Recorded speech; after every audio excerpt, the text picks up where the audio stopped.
बहुत अच्छे, धन्यवाद मलयकेतु। बहुत शुभ समाचार लाया। विरोचन सेना के बिना यात्रा कर रहा है, इससे हमारा कार्य और भी सरल हो जाएगा। और यह भी बहुत शुभ है कि दैत्य गुरु शुक्राचार्य भी असुरलोक में नहीं है। सत्य कहते हैं आप, वे हमारी राह का रोड़ा बन सकते थे। मैं स्वयं भी किसी ऐसी अवसर की खोज में था। अवसर स्वयं चलकर मेरे पास आ गया। सुनिए गंधर्वराज मलयकेतु। आज्ञा देवराज। आप इसी क्षण सूर्यदेव के पास जाएं और उन्हें हमारा संदेश दें कि देवताओं की श्रेष्ठता को बचाने के इस अभियान में उन्हें उनकी भूमिका निभाने का समय आ गया है। जो आज्ञा देवराज। उनसे कहिए कि मैं उनसे कोई लंबी चौड़ी मांग नहीं कर रहा हूं, केवल इतना चाहता हूं कि विरोचन जब यात्रा को निकले तो सूर्यदेव अपना तापमान इतना बढ़ा ले कि उनकी किरणों पर अग्नि ज्वालाओं का धोखा होने लगे। उसे इतनी भयंकर प्यास का आभास हो, यात्रा को जारी रखना उसके लिए असंभव हो जाए और मार्ग पर कहीं किसी स्थान पर उसे रुकना ही पड़े। सूर्यदेव बस इतना कर ले, उसके उपरांत मेरा कार्य आरंभ होगा। जाइए। आदेश का पालन होगा देवराज।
स्वामी, मेरे गले में तो कांटे चुभ रहे हैं। बहुत प्यास लगी है मुझे। गागर में जो जल था वो भी समाप्त हो चुका है और ताप भी बहुत अधिक है आज। सत्य कहती हैं आप। लगता है सूर्य देव ने अपनी सारी किरणों का भंडार आज ही लुटा देने का निश्चय कर लिया है। कहीं कोई कुआं ताल भी दिखाई नहीं दे रहा है।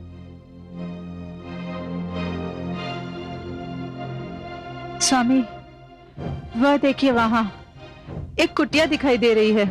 कहां? वहां। संभव है हमें वहां जल मिल जाए। महारानी, इस दहकते हुए नर्क में ये कुटिया वैकुंठ के एक छोटे से टुकड़े के समान लग रही है।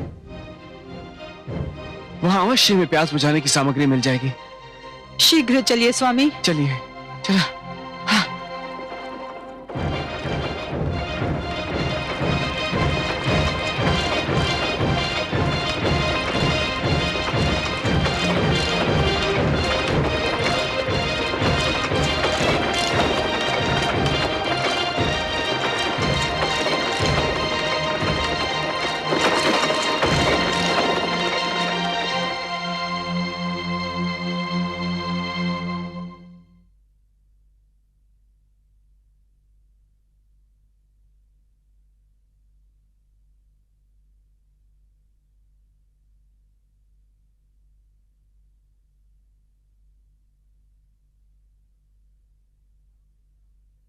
क्या हम भीतर आ सकते हैं? हम प्यास के मारे दो यात्री जल ग्रहण करना चाहते हैं।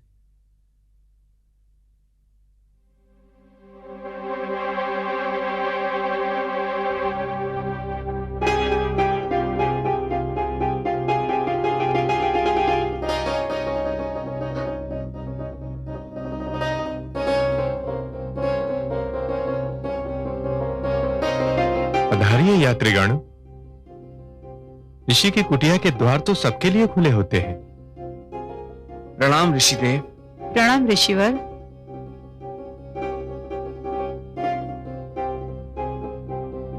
अरे आप तो महाराज विरोचन हैं और आप अवश्य महारानी विशालाक्षी होंगी। आप दोनों का भूरी भूरी स्वागत है। पधारिए। ऋषिदेव, क्या मैं आपका शुभ नाम जान सकता हूं? ये सब औपचारिकता तो होती ही रहेगी, किंतु मैं देख रहा हूं आप दोनों पसीने में तर हैं, बहुत प्यासे भी। पहले थोड़ा जल ग्रहण कर लें, परिचय भी हो जाएगा। शिष्य,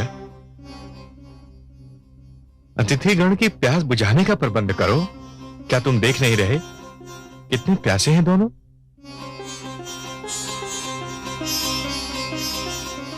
पधारिए महाराज, पधारिए महारानी, आइए।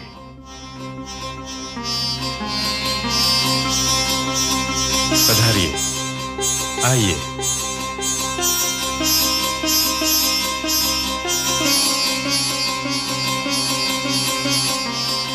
कैसी विचित्र विडंबना है। क्या देवी, किस विडंबना की ओर संकेत कर रही हैं आप? कुटिया के बाहर कितना अधिक ताप है, जैसे नर्क के द्वार खुल गए हों। और ये कुटिया कितनी शीतल है, जैसे वैकुंठ का कोई अंश। महारानी, एक ऋषि की कुटिया है।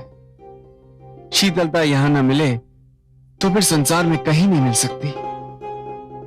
विराजिए महाराज, विराजिए महारानी।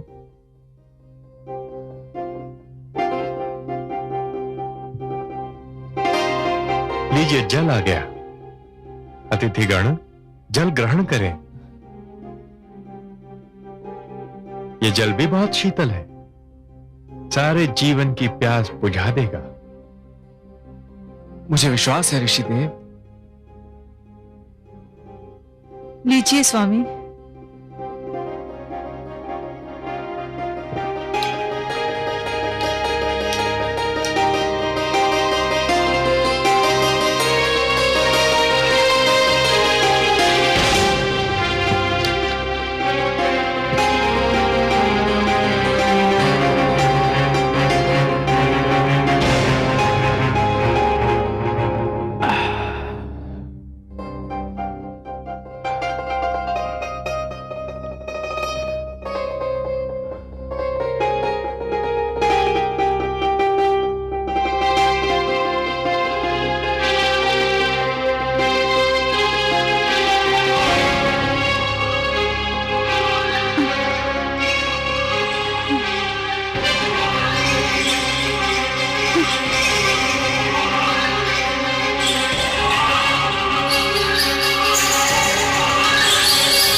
यही वो मुकुट है ना, सूर्य देव का वरदान, जिसके होते मृत्यु विरोचन के पास भी नहीं पटक सकती।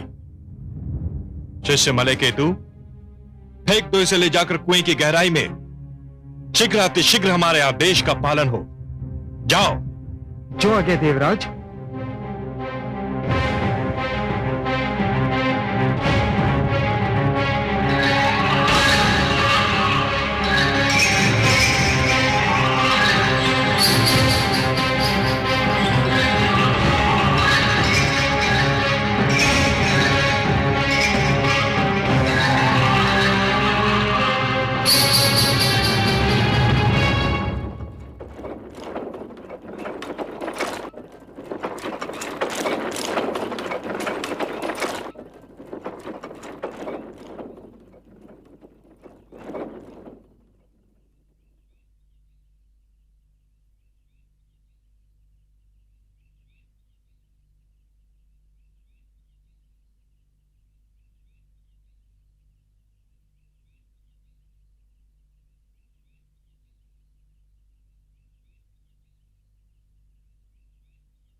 प्रणाम गुरुदेव।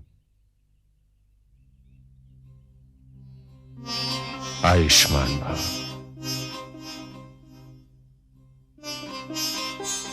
मैं तो समझता था महाराज विरोचन मेरा स्वागत करने आएंगे।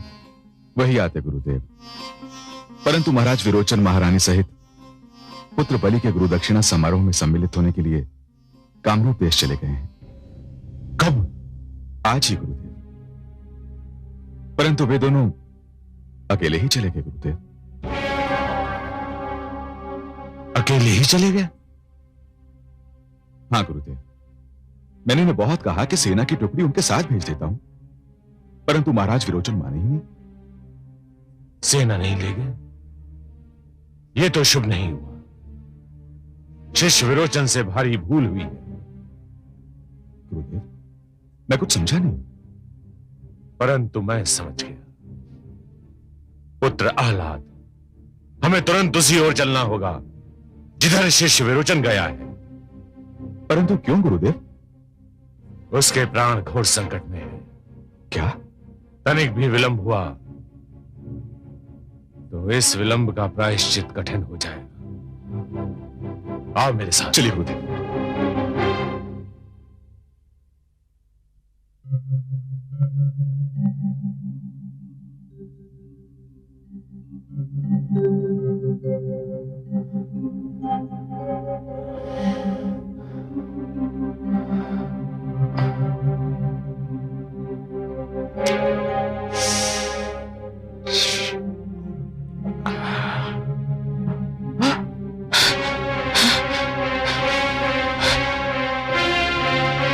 मेरा स्वर्ण मुकुट।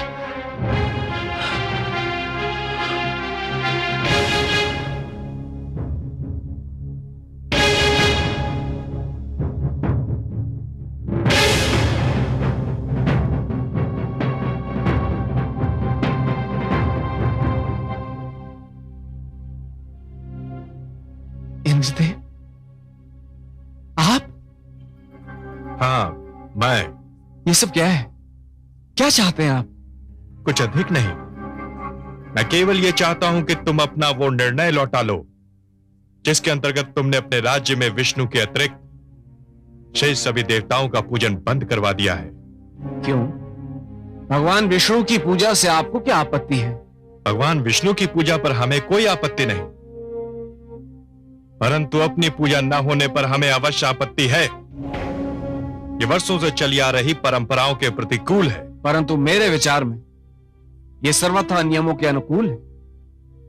केवल भगवान विष्णु ही हमारे आदर्श हैं। हमें केवल ईश्वर की ही पूजा करनी चाहिए। कोई व्यक्ति हमारा आदर्श नहीं हो सकता। मूढ़मती, हम व्यक्ति नहीं हैं, हम देवता हैं। देवता।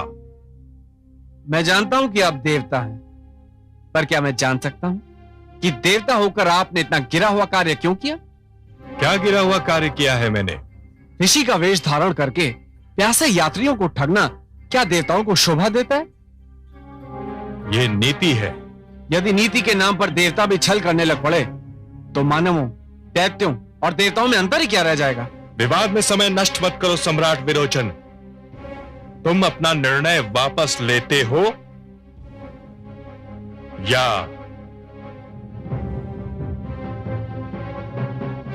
ये मत समझिएगा देवराज इंद्र कि सूर्य देव का मुकुट छिन जाने से मैं निशस्त्र हो गया। मुझे शस्त्र विद्या भी आती है, परंतु इस समय मैं अपने पुत्र के गुरु दक्षिणा समारोह में सम्मिलित होने के लिए जा रहा हूं। मुझे लौट कर आने दीजिए, फिर यह निर्णय भी हो जाएगा कि मुझे अपना आदेश लौटाना है या नहीं। ये क्यों नहीं कहते कि मुकुट छिन जाने से भयभीत हो? यदि वीर हो तो उठाओ शस्त्र।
मैं दैत्य गुरु शुक्राचार्य को इसका अवसर नहीं दूंगा कि वो आकर तुम्हें संजीवनी मंत्र से जीवित कर दे।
देवराजन, तू एक देवता नहीं बधिक है। हत्यारा है तू, एक कायर हत्यारा जो वेश बदलकर धोखे से निर्दोषों की हत्या करता है।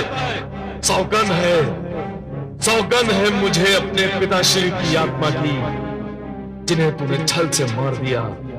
जब तक मैं तेरे अभिमान को विध्वंस न कर दूं, जब तक तुझे तेरे सिंहासन से उतारकर मिट्टी में न मिला दूं, तब तक स्वयं पर अन्न जल निंदा वर्जित रखूंगा।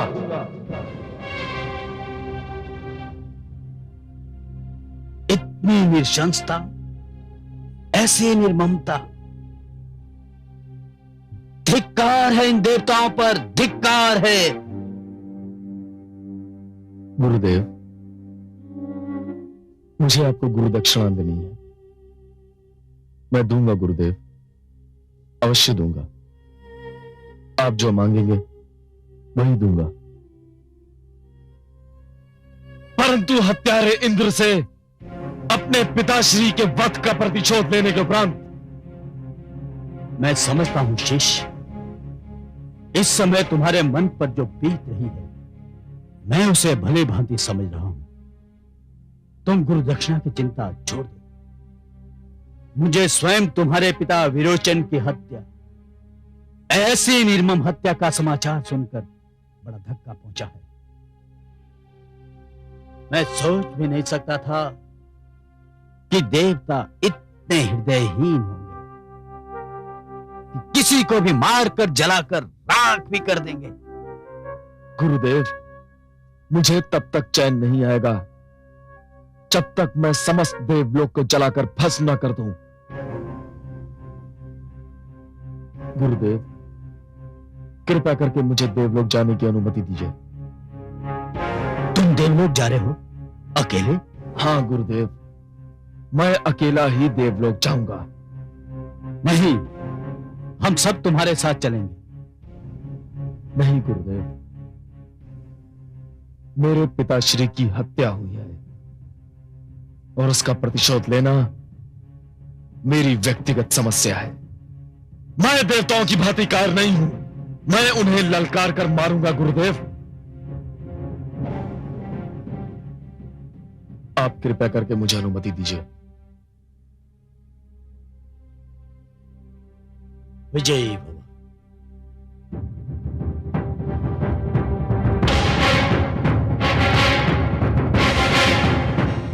चला था हमारी पूजा समाप्त करने, हमने उसी को समाप्त कर दिया।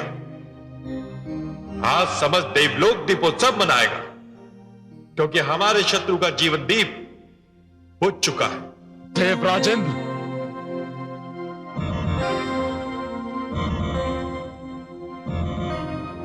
एक जीवन दीप तो तुमने अवश्य ही बुझा दिया, किंतु उस ज्वाला को तुम कदापि ना बुझा पाओगे जो प्रतिशोध की सौगंध से मेरे मन में भड़क उठी है। कौन हो तुम बालक? मैं वही हूं देवराजेंद्र, जिसके पिता को तुमने कायरता से मार डाला। मैं वही हूं जिसके पितामह प्रहलाद ने तुम देवताओं को कारागार से छुटकारा दिलाया था, और उसका उत्तर तुमने यूं दिया कि उसके निर्दोष पुत्र अर्थात मेरे पिताश्री को जलाकर राख कर दिया। देवराजेंद्र, मैं विरोचन पुत्र बलि हूं। विरोचन पुत्र? यहां क्यों आए हो? क्या तुम नहीं जानते कि मैं यहां क्यों आया हूं?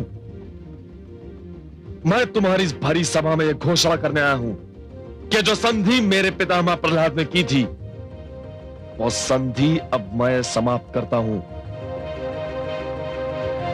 देवराजेंद्र, मैं तुम्हें तुम्हारे इस सिंहासन से नीचे उतारने आया हूं, और हां, मैं तुम्हारी भांति कायर नहीं हूं जो पीठ पर आघात करता है। मैं तुम्हारे समक्ष आकर तुम पर आक्रमण करता हूं।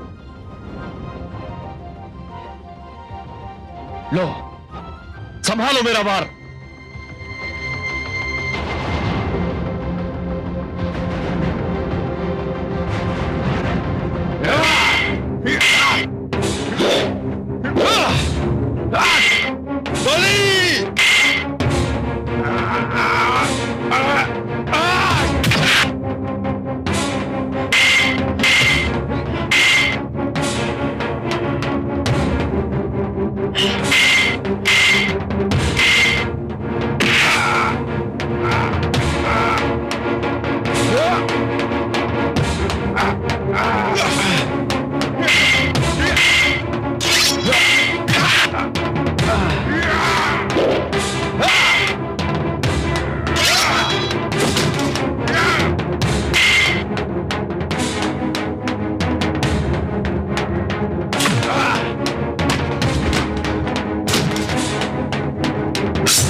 दुस्साहसी बालक को ये नीच दुष्ट यहां से जीवित बचकर जाने न पाए।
इसके पहले कि दैत्य गुरु शुक्राचार्य इसे संजीवनी मंत्र से पुनर्जीवित कर दे, मैं इसे भी इसके पिता की भांति जलाकर राख कर दूंगा।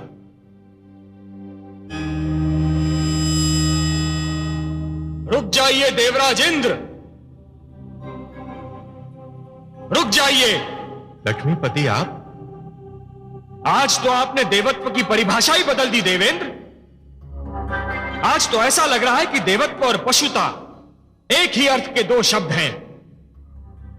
इतनी निर्ममता, इतनी नृशंसता, भूल तो आपसे कई बार पहले भी हुई है देवेंद्र, परंतु आज तो आपने समस्त देवलोक के इतिहास को कलंकित कर दिया।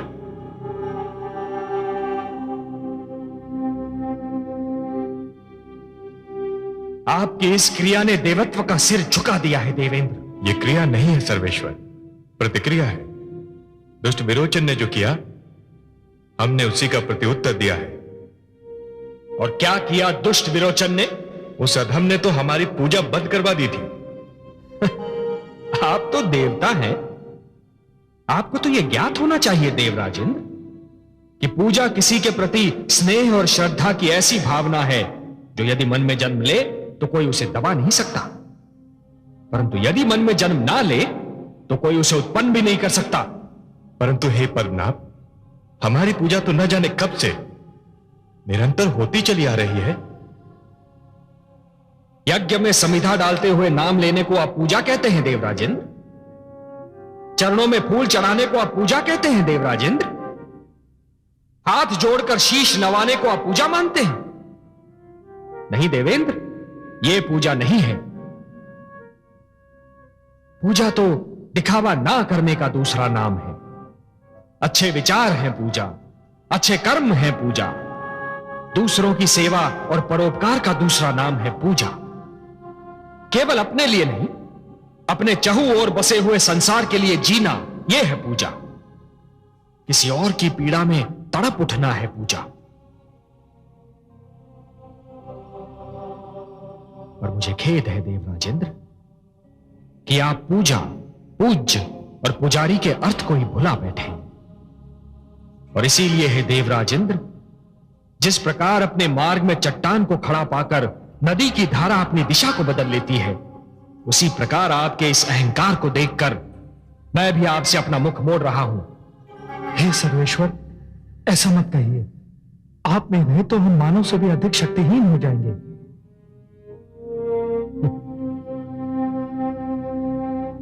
सत्य पूछिए तो यदि ऐसा हो भी गया तो मुझे उसमें तनिक भी दुख नहीं होगा, क्योंकि कई बार मैंने मानव को आप लोगों से अधिक श्रेष्ठ पाया है। नहीं देवगण, नहीं, अब से किसी भी विपदा में आप मुझे अपने साथ नहीं पाएंगे। मैं आपसे बहुत दुखी हूं। मैं आपसे क्षमा याचना करता हूं नीलकांत, मुझे क्षमा कर दीजिए। क्षमा करने वाला मैं कौन होता हूं देवराजेंद्र? आपको तो क्षमा मांगनी चाहिए विरोचन से, जिसका शरीर आपने जलाकर राख कर दिया। आपको क्षमा मांगनी चाहिए विरोचन पुत्र बलि से, जिसकी आप सब ने मिलकर निर्मम हत्या कर दी। तो क्या अब कुछ नहीं हो सकता? घर फूक जाने के उपरांत यदि आंख खुल भी जाए तो क्या लाभ देवराजेंद्र? हे सर्वेश्वर, क्या हम किसी भी ढंग से इस कार्य का प्रायश्चित नहीं कर सकते? प्रायश्चित? प्रायश्चित कैसे करेंगे आप देवराज? विरोचन की राख से उसका शरीर पुनः जीवित कर देंगे? ये जो रक्त पड़ा है भूमि पर, ये बलि के शरीर को लौटा देंगे? आप लोगों ने प्रायश्चित के लिए तो कोई स्थान शेष ही नहीं छोड़ा। मैं बहुत लज्जित हूं लक्ष्मीपति। आपकी लज्जा किसी काम की नहीं देवराजेंद्र। आपके माथे का पसीना बलि की रगों में दौड़ता हुआ रक्त पुनः नहीं बन सकता।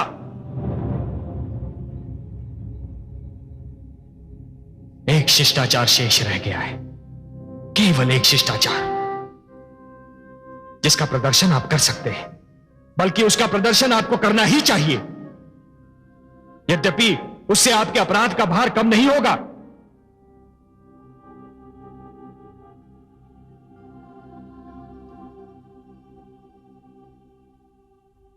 आज्ञा दे जनार्दन।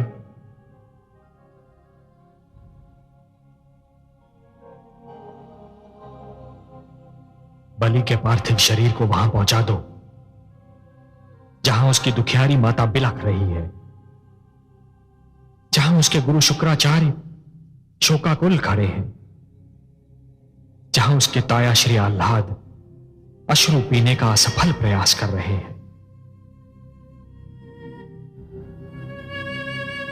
मुझे खेद है देवगण, मुझे खेद है।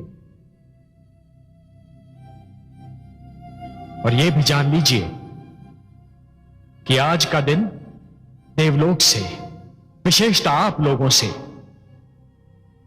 मेरे संबंध का अंतिम दिन है। कभी न ऐसा काम कर जो करके पछताए, गया समय जो हाथ से पलट के फिर ना आए। स्वार्थ, लोभ, उत्तेजना, हिंसा, क्रोध, अभिमान है सब मेरी शांति के, रहे सदा ये ध्यान, रहे सदा ये ध्यान।